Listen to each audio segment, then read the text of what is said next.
So these words from the Sky GM turned out to be prescient. This was in the offseason after they had signed, Azare Stevens and Skylar Diggins, and people wondered why a player at Skylar's point in her career currently would be going to a franchise like the Chicago Sky where they are. I don't want to deal with Skylar Diggins every night, right? If she doesn't have players that she can go to war with. Even with that plan, the Chicago Sky deserve intense scrutiny. They built a squad meant to contend right now, yet they're failing. Now team that isn't winning now. They sacrificed draft capital to do so. They could have Olivia Miles perhaps on the roster. The Lynx got that pick from the Sky. They don't have their pick next year because of another trade. The Mystics can swap with them. They don't have their pick the year after that because of a J.C. Sheldon trade. So they've essentially taken themselves out of the Juju Watkins and Sarah Strong sweepstakes. Not to mention, there has been talk about how the franchise is run in the past. There was the Angel Reese situation and how that came to an ugly divorce. And now you're starting to see the relationship fray between the Sky and Skylar Diggins already. She just got there, but she posted some stuff on her IG. Posting a sarcastic thumbs up emoji alongside a cool face icon strongly implies she's been relegated to the bench. While the team hasn't issued a formal statement, that is the clear takeaway from her social media update. Her captions were equally cryptic, leaving fans to read between the lines of her vague frustration. She emphasized how remarkably patient and quiet she has remained throughout this ordeal, which is quite telling. Repeating that sentiment multiple times suggests there is significant drama brewing behind closed doors. Obviously, she's not happy with any potential role change.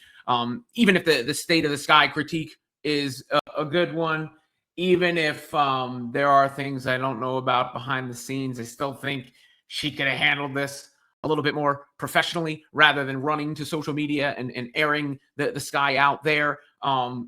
It often feels like the league operates on a double standard regarding what players are permitted to express. We also have to consider the other major figure caught in this narrative, which is Courtney Vandersloot. Vandersloot has historically held substantial influence over the team's decision-making process. Had seemingly a bit of the ear of the franchise. That's been a critique. If you recall when Angel Reese made her comments, she basically had said that, coming off an ACL, Vandersloot's too old to be relied on. I'm paraphrasing. This sparked a significant back-and-forth exchange, and regardless of personal opinion, Courtney Vandersloot remains a WNBA icon. In many circles, criticizing such legendary players is strictly off-limits. Yet, in this particular instance, it seems to be acceptable. And in this case, it seems to be fine. But Vandersloot, in a basketball practical standpoint, just made her return to the team. She's been there for a few games now. They've played better since she has come back. She is widely recognized for her elite playmaking, and her return has correlated with a noticeable surge in total assists. Even while strictly limited to under 20 minutes per game, she's managing a solid stat line of roughly 8 points and 6 dimes. And now it seems that they must be thinking of moving her to the starting lineup, would be my guess, based on what Skylar Diggins shared. You also have to take into account the emergence of Sydney Taylor, who has been really, really good for Chicago for the most part this year. That's a player that they're looking to develop. You obviously have Gabriella Jaquez, who's the rookie that they're also trying to develop.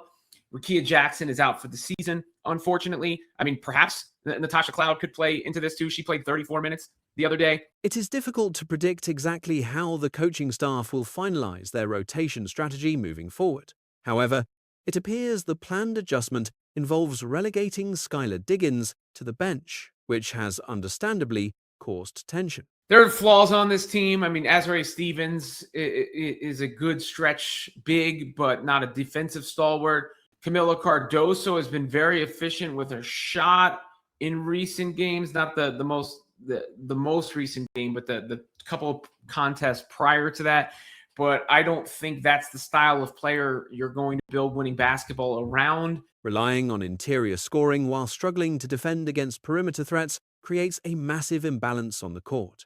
There are clearly substantial hurdles for the Chicago Sky to clear as they attempt to find their rhythm. Is going to have to address what Skylar Diggins said. And Tyler Marsh's job security, look, the coach is always the first one to go. So there are going to be people calling for his head, considering where the Sky are in the standings. Right now, I'm looking at it, they're 6-14. Comparing their record to the Seattle Storm and Connecticut Sun, they are positioned near the bottom of the conference. Coaches are frequently the easiest target, especially after the organization already parted ways with Teresa Weatherspoon. Eventually, the finger has to point to the front office and Jeff P. there as the GM, of course, right? Like that's where the buck has to stop. And maybe the consistent pattern of players being upset, of these things reaching this level, is also enough to maybe not condemn, but certainly raise valid questions regarding the Sky's organizational management, particularly when you look at the track record involving Angel Reese and the chaotic way that what happened with Angel Reese and how messy that was at the end. I still think Skylar Diggins could have been a lot less messy in how she handled this and decided to put them on blast. After all, being relegated to a reserve role is hardly the most catastrophic outcome imaginable for an athlete, especially one at the current stage of Skylar Diggins' professional timeline. Particularly, as I just mentioned, the moving parts that the Sky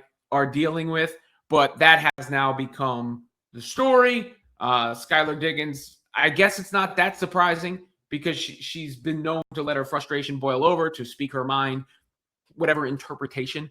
It certainly creates a sense of instability for the Chicago Sky just as they prepare to welcome All-Star Weekend. To think they haven't even reached the mid-season hiatus with this retooled squad in the post-Angel era. I guess the more things change, the more they stay the same. And that would apply to the apparent shift to the bench from Skylar Diggins. Again, the team has to confirm it, but I'm imagining she didn't do that whole Instagram social media commentary without real cause. Now, the Sky are left dealing with tangible problems that have existed for a while but are now impossible to keep out of the public eye.